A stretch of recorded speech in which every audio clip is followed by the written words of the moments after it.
بسم الله الرحمن الرحيم الحمد لله رب العالمين والصلاة والسلام على سيد المرسلين وعلى آله وصحبه أجمعين أما بعد فقد قال الله تعالى في القرآن المجيد إن أكرمكم عند الله أتقاكم صدق الله العظيم وقال النبي صلى الله عليه وسلم لبريدة رضي الله عنه بريدة ابن الخصيب الأسلمي رضي الله عنه قل اللهم إني ضعيف فقوي في رضاك ضعفي وخذ إلى الخير بناصيتي واجعل الإسلام منتهى رضايا اللهم إني ضعيف فقوني وإني ذليل فأعزني وإني فقير فأغنني يا أرحم الراحمين أو كما قال عليه الصلاة والسلام رب اشرح لي صدري ويسر لي أمري واحلل عقدة من لساني يفقهوا قولي سبحانك لا علم لنا إلا ما علمتنا إنك أنت العليم الحكيم فسهل يا إلهي كل صعب بحرمة سيد الأبرار سهل اللهم صل على محمد وعلى آل محمد بعدد كل ذرة ألف مرة اللهم صل على محمد وعلى آل محمد كما صليت على إبراهيم وعلى آل إبراهيم إنك حميد مجيد اللهم بارك على محمد وعلى آل محمد كما باركت على إبراهيم وعلى آل إبراهيم إنك حميد مجيد جزا الله عنا محمدا صلى الله عليه وسلم وأهله رب ارحمهما كما ربياني صغيرا اللهم اغفر لهما وادخلهم بالجنة الفردوس بغير حساب ولا سابق عذاب. Toutes les louanges appartiennent à Allah subhanahu wa ta'ala, le tout clément, le très miséricordieux, celui qui nous a permis de venir dans la masjid, celui qui nous a accordé la sécurité, celui qui nous a accordé la santé, celui qui nous a accordé la sécurité matérielle, la sécurité spirituelle, Allah subhanahu wa ta'ala qui nous a comblé d'innombrables bienfaits. Si on devait compter les bienfaits d'Allah subhanahu wa ta'ala sur nous, si on devait dénombrer les bienfaits qu'Allah subhanahu wa ta'ala il nous a accordés, on n'aura pas le temps de dénombrer les difficultés qu'on a. Comment Allah subhanahu wa ta'ala il nous a comblé d'immenses faveurs. La plus grande des faveurs qu'Allah subhanahu wa ta'ala nous a donné, c'est ce kalima la ilaha illallah Muhammadur Rasulullah sallallahu alayhi wa sallam. En fermant les yeux lorsque nous allons quitter ce monde, Inch'Allah ta'ala, avec ce kalima la ilaha illallah, c'est là que nous allons voir cette richesse qu'Allah subhanahu wa ta'ala il nous a donné, ce bienfait qu'Allah subhanahu wa ta'ala il nous a donné, et ce bienfait d'être dans la communauté de Rasulullah sallallahu alayhi wa sallam, la dernière des communautés, mais la première des communautés à entrer dans le paradis, Inch'Allah ta'ala. Le Jumu'ah, nous savons tous, le rappel concernant les salutations et les prières sur Rasulullah sallallahu alayhi wa sallam, cela constitue pour nous un bienfait et une faveur de la part d'Allah subhanahu wa ta'ala. Les anges qui n'ont aucune responsabilité concernant leurs tâches auprès d'Allah subhanahu wa ta'ala, contrairement à l'être humain, où l'être humain il sera questionné concernant ses actions, concernant ses paroles, concernant ses mouvements. L'ange, Allah subhanahu wa ta'ala lui a pas fait comme l'être humain, donc il n'a aucun compte à rendre auprès d'Allah subhanahu wa ta'ala, mais Allah subhanahu wa ta'ala leur a ordonné d'envoyer les prières et les salutations sur Rasulullah sallallahu alayhi wa sallam, alors qu'ils n'ont aucune responsabilité par rapport à notre responsabilité et dont on aura à rendre compte le jour de la résurrection. Mais puisque l'envoi des salutations et des prières sur Rasulullah sallallahu alayhi wa sallam constitue un immense bienfait, Allah subhanahu wa ta'ala a inclus les anges. Dit vous aussi, pour votre honneur et pour votre faveur, envoyez les prières et les salutations sur Rasulullah sallallahu alayhi wa sallam. C'est pour cela on doit prendre cette habitude, Inch'Allah ta'ala, le Jumu'ah, pour qu'on puisse envoyer les prières et les salutations sur Rasulullah sallallahu alayhi wa sallam. Notre thème aujourd'hui, c'est quelque chose de simple, très facile à mettre en pratique. Mais les récompenses qu'Allah subhanahu wa ta'ala, derrière cette action simple, facile, Allah subhanahu wa ta'ala a mis beaucoup. C'est une barrière.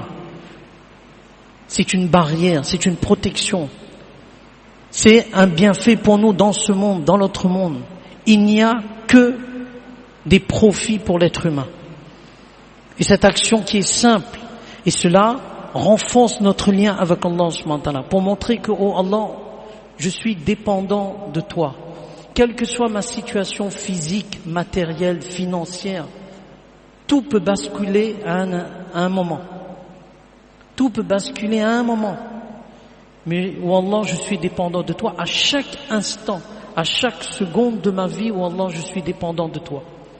Et ça, ce sont les doigts masnoun. Les doigts enseignés par Rasulullah sallallahu alayhi wa sallam. Wallah, chers frères, derrière les doigts masnoun, subhanallah, on va énumérer quelques doigts masnoun. Le but, c'est de prendre conscience, et il y a des livres qui ont été traduits en français sur les doigts masnoun. Le but, c'est de nous rapprocher de ces livres-là et de les lire. C'est une protection pour nous. C'est la qualité qui se développe derrière la lecture des doigts masnoun, c'est la servitude. Oh Allah, je suis ton esclave. Oh Allah, je suis dépendant de toi. Tout ce que tu m'as donné, cela vient de toi. Je ne suis rien. Je suis humble. Je ne suis pas fier. Je ne fais pas preuve d'orgueil. Parce que tout cela vient de toi, oh Allah. Et les doigts masnoun permettent justement de renforcer ce lien avec Allah subhanahu wa ta'ala. L'importance des doigts masnoun, que même Rasulullah sallallahu alayhi wa sallam, le meilleur des hommes, Allah subhanahu wa ta'ala lui a ordonné de lire ses doigts masnoun. Et derrière ces doigts masnoun, ces doigts enseignés par Rasulullah, masnoun veut dire ces doigts enseignés par Rasulullah sallallahu alayhi wa sallam pour chaque situation, mais Allah subhanahu wa ta'ala a mis que de la lumière et que de profit pour nous. Un exemple tout simple. Lorsqu'on se réveille, regardez, subhanallah, c'est pour ça qu'on va voir quelques doigts. Vous-même, vous allez vous dire, subhanallah, mais quelle immense récompense on a derrière ces doigts masnoun. Quelle immense récompense Allah subhanahu wa ta'ala, il a mis derrière ces doigts masnoun. En se réveillant, regardez, alhamdulillah alladhi ahyana ba'dama amatana wa ilayhi nushur. Ça on connaît. Il y a d'autres doigts. Mais celui qui lit La ilaha illallah, c'est facile, La ilaha illallah wahdahu la sharika lah, lahul mulku wa lahul hamd, wa huwa ala kulli shay'in qadir. On lit ça en se réveillant. Allah subhanahu wa ta'ala pardonne ses petits péchés, même si le nombre de ces petits péchés le nombre est égal à l'écume de la mer. Subhanallah, pour une petite formule, La ilaha illallah wahdahu la sharika lah, lahul mulku wa lahul hamd, on n'ajoute pas yuhyi wa yumit, c'est le quatrième kalima, on n'ajoute pas yuhyi wa yumit. La ilaha illallah wahdahu la sharika lah, lahul mulku wa lahul hamd, wa huwa ala kulli shay'in qadir. Allah subhanahu wa ta'ala pardonne ses petits péchés, même si le nombre est égal à l'écume de la mer. Alors on va voir en revue quelques doigts masnoun qu'on a choisis. Qabisa ibn al-Mukhariq, radiyallahu anhu, un sahabi qui était âgé. Après la salat de Fajr, il va voir Rasulullah sallallahu alayhi wa sallam et dit au prophète d'Allah, enseigne-moi quelque chose de bien. Alors Rasulullah sallallahu alayhi wa sallam va l'encourager et on doit faire cette intention. Inch'Allah, nous faisons tous l'intention d'être un étudiant en sciences religieuses. Et ça, c'est pas réservé à une catégorie de personnes. Nous tous, nous faisons, oh Allah, jusqu'à mon dernier souffle, j'aurai toujours à apprendre quelque chose de digne. On fait cette intention-là. Subhanallah, Rasulullah sallam, il a dit au qabisa, en ce sens, le monde minéral, le monde végétal, le monde animal, tout ce qui t'entoure à solliciter le pardon d'Allah subhanahu wa ta'ala en ta faveur. Parce que tu es venu à la masjid pour apprendre quelque chose de digne. Et lorsqu'on vient à la masjid pour apprendre quelque chose de digne, et ça jusqu'à la fin de notre vie, on fait cette intention d'être un étudiant de digne. Même le poisson dans l'océan, il demande, il sollicite le pardon d'Allah subhanahu wa ta'ala en faveur de cette personne. Et nous savons tous que combien d'espèces de poissons il y a. Combien d'espèces de poissons il y a? Il y a 31 150 espèces à peu près. Et dans chaque espèce, il y a combien de poissons? Et tous ceux-là prennent notre nom et disent « Oh Allah, pardonne cette personne ». Parce que cette personne est venue apprendre la science. Donc on fait cette intention qu'on sera toujours un étudiant en sciences religieuses jusqu'à mon dernier souffle. Et Rasulullah sallallahu alayhi wa sallam a dit « Celui qui vient à la masjid avec cette intention d'apprendre ou de faire apprendre, Allah subhanahu wa ta'ala lui accorde la récompense d'un hajj nafil accepté. » Comment c'est facile? Comment c'est facile? On vient à la masjid avec cette intention de faire apprendre, on conseille à son ami, ou bien d'apprendre quelque chose, on a un hajj nafil accepté par Allah subhanahu wa ta'ala. Alors Rasulullah sallallahu alayhi wa sallam, après l'avoir encouragé, lui dit « Oh Qabisa, lis 3 fois après la salat de Fajr. Après la salat de Fajr, lis 3 fois. » Donc, Inch'Allah, bien sûr, on va pas mémoriser tout cela tout de suite. Mais après, on réécoute l'audio et on essaie maintenant de mettre en pratique, Inch'Allah, parce que nous aussi, on apprend. Il dit, pour se protéger contre le fait de devenir aveugle. Le fait de se protéger contre toute paralysie. Alors, paralysie, c'est AVC, crise cardiaque et autre chose. Tout ça. Se préserver de la lèpre. Tout ça. Rasulullah sallam, tu veux être protégé de cela? Alors Rasulullah sallam lui a dit, lis 3 fois Subhanallah al-azim wa bihamdihi, Subhanallah wa bihamdihi, Subhanallah al-azim wa bihamdihi, wa la hawla wa la quwwata illa billah. 3 fois. Subhanallah wa bihamdihi, Subhanallah al-azim wa bihamdihi, wa la hawla wa la quwwata illa billah. 3 fois après la salat de Fajr. Et ça, c'est pour ce monde. Maintenant, pour l'autre monde, Allahumma hdini min indik, wa afid alayya min fadlik, wa anshur alayya min rahmatik, wa anzil alayya min barakatik. C'est pour ça que je dis que on ne pourra pas mémoriser tout de suite, mais il faudra réécouter l'audio. Et ça, subhanallah, nous aussi on a appris, donc on lit après la salat de Fajr. Notre monde terrestre et notre monde céleste, Allah subhanahu wa ta'ala a scellé pour nous les biens. Ça c'est après la salat de Fajr. On a appris aussi que Rasulullah sallallahu alayhi wa sallam, qu'est-ce qu'il a dit? Que les 70 000 anges, ça aussi on a déjà donné le papier, 70 000 anges, pas un ange, 70 000 anges, le matin et le soir, ils font doua pour cette personne, pour celui qui lit le matin et le soir. Le matin et le soir. Il n'y a pas de pause cigarette, il n'y a pas de pause café. Non, c'est sans cesse. Les anges, sans cesse, ils vont demander pour nous. Qu'est-ce qu'ils vont demander? Oh Allah, fasse qu'ils réussissent à accomplir le bien. Écarte tout mal qui pourrait l'atteindre. Oh Allah, pardonne ses péchés. Et si cette personne décède le matin ou le soir, elle a le statut de martyr. Si cette personne décède le matin ou le soir, elle a le statut de martyr.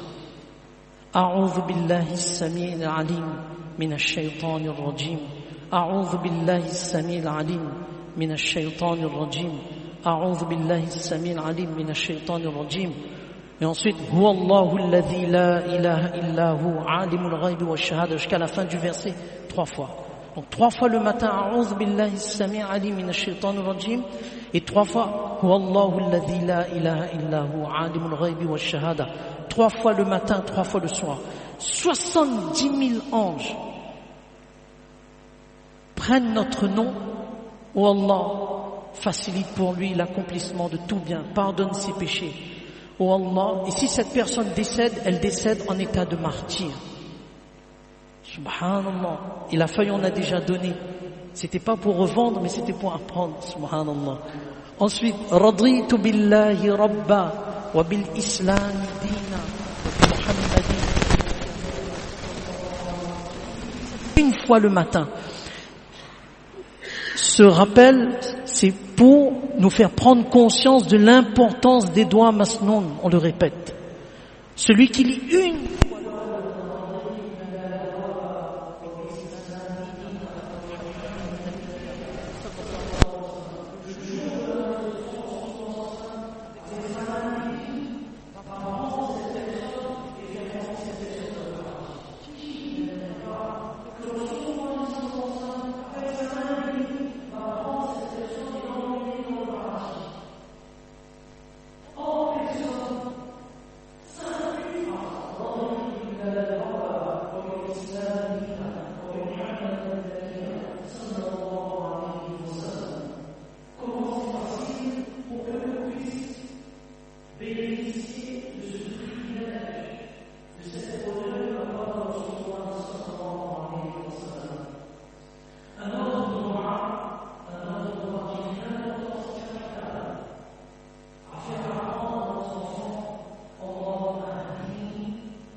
Internet, les réseaux sociaux, en un clic, on tombe sur un article écrit par on ne sait pas, on lit l'article, la personne peut perdre iman à tout moment. À tout moment, la personne, on remet en cause, par exemple, la vie après la mort. On remet en cause les épreuves de la tombe. On remet en cause les châtiments et les bienfaits de la tombe. On remet en cause l'invisible. Allahu Akbar. C'est pour ça, moi, Abul Hassan Ali Nadwi, rahimahullah ta'ala, il avait l'habitude de dire, il y a ce qu'on appelle l'apostasie intellectuelle. C'est-à-dire que la personne, elle est musulmane, mais de par sa pensée, ça il existe encore. Ça les vrais ça. Il commence à mettre des doutes parce qu'il vit dans un environnement où l'invisible n'a plus sa place. Il n'y a plus ce rappel sur la vie après la mort, le jour de la résurrection, le livre des comptes, le paradis, l'enfer, les anges, remettre en question le Coran, remettre en question les paroles d'Allah subhanahu wa ta'ala, remettre en question l'enseignement de Rasulullah sallallahu alayhi wa sallam, en disant par exemple, mais c'est juste une sunna, c'est tout. Na'udhu billah, non. Donc ce sont des paroles qu'il faut faire attention. Et le doigt, Allahumma hdini wa saddini, oh Allah, je suis sur la guidée, raffermis-moi, maintiens-moi sur le droit chemin et accorde-moi la droiture dans mes pensées, dans ma façon de penser, dans ma façon de parler, dans mes actions, dans tout, que ce soit sur le droit chemin. Et que tu es satisfait de moi et que je suis l'enseignement de Rasulullah sallallahu alayhi wa sallam. Donc, à travers les réseaux sociaux, à travers Internet, tout cela, on peut perdre aujourd'hui en un clic iman. Et nos jeunes, Allahu Akbar, faire très attention à ce qu'ils regardent, leur fréquentation, etc. Parce que ça peut basculer à tout moment. À tout moment, ça peut basculer. Dans un autre doigt que Rasulullah sallallahu alayhi wa sallam, il nous a enseigné, subhanallah. Et ça c'est vraiment, lorsqu'on a vu ce doigt-là, on l'a appris tout de suite. Et on a fait apprendre aux élèves de la classe ce doigt. Ce doigt, il y a 3 bonnes nouvelles dans ce doigt. 3 bonnes nouvelles. La première bonne nouvelle, c'est que Allah subhanahu wa ta'ala inscrit sur le livre de compte de la personne 1000 bonnes actions. 1000 bonnes actions et 1000 bonnes actions acceptées par Allah subhanahu wa ta'ala. 1000 bonnes actions acceptées par Allah subhanahu wa ta'ala. Allah subhanahu, et c'est un hadith qui est tout à fait correct. Aujourd'hui aussi, il y a ce problème aussi. Ce hadith-là, on va sur Internet, on regarde et on voit ce hadith, il n'est pas correct, il a rejeté. Ce hadith n'est pas bon, il a rejeté. Mais qu'est-ce qu'il reste de din? Ça, c'est une autre épreuve. Et ça, c'est un autre fléau. Sur Internet, il faut c'est un outil. C'est un bon outil, mais il faut savoir l'utiliser comme il le faut. Donc le hadith qu'on va citer aussi, tous les hadiths qu'on a cités sont des hadiths corrects, tout à fait bons pour la pratique. Alors 1000 bonnes actions acceptées par Allah subhanahu wa ta'ala sont inscrites sur son compte. Allah subhanahu wa ta'ala l'élève de 1000 degrés. Et la troisième bonne nouvelle, là, c'est ça qu'il faut écouter. La troisième bonne nouvelle, c'est que 70 000 anges, jusqu'à quand? Jusqu'à 1 mois? Non. Jusqu'à 2 mois? Non. Jusqu'à 1 siècle? Non. Jusqu'à la résurrection. Jusqu'à la résurrection. Ce hadith, il est cité dans le livre Majma'uz Zawaid, où Rasulullah sallallahu alayhi wa sallam, il dit وَوَكَّلَ بِهَا 70,000 مَلَكٍ يَسْتَغْفِرُونَ لَهُ إِلَى يَوْمِ الْقِيَامَةِ. 70 000 anges vont solliciter le pardon d'Allah subhanahu wa ta'ala en sa faveur jusqu'à la résurrection. Subhanallah. Jusqu'à la résurrection. C'est-à-dire, ces 70 000 anges vont prendre son nom et oh Allah, jusqu'à la résurrection. Bien sûr, maintenant, c'est à nous de sécuriser cela en évitant les péchés. C'est pas je commets les péchés, mais je connais que 70 000 anges, ils sollicitent le pardon d'Allah subhanahu wa ta'ala pour moi en ma faveur jusqu'à la résurrection. Non, on sécurise cela en évitant les péchés. Et ce doigt-là, Rasulullah sallallahu alayhi wa sallam, il a enseigné aux compagnons radiyallahu anhu, Hazrat Abdullah ibn Umar radiyallahu anhuma, il a entendu de Rasulullah sallallahu alayhi wa sallam. Donc c'est pour cela, incha'Allah ta'ala, on va répéter ensemble. Comme ça, incha'Allah ta'ala, quand on va sortir donc de la masjid, au moins, incha'Allah ta'ala, on aura appris, on aura lu ce doigt, et après, incha'Allah, on essaie de l'apprendre et enseigner à nos enfants, de réécouter l'audio, incha'Allah ta'ala. Donc on va, incha'Allah ta'ala, essayer de répéter. Je vais aller doucement, comme ça, incha'Allah ta'ala, on pourra tous ensemble répéter. Alhamdulillahi alladhi tawadha'a kullu shay'in li'azamatihi walhamdulillahi alladhi dhalla kullu shay'in li'izzatihi walhamdulillahi alladhi khada'a kullu shay'in limulkihi walhamdulillahi alladhi taslama kullu shay'in liqudratihi. On a reçu on a reçu 1000 bonnes actions inscrites sur notre livre de compte, 1000 degrés élevés auprès d'Allah subhanahu wa ta'ala, et 70 000 anges à partir de maintenant jusqu'à le jour de la résurrection, ils vont solliciter notre pardon auprès d'Allah subhanahu wa ta'ala. فجزاكم الله خيرا أحسن الجزاء في الدارين.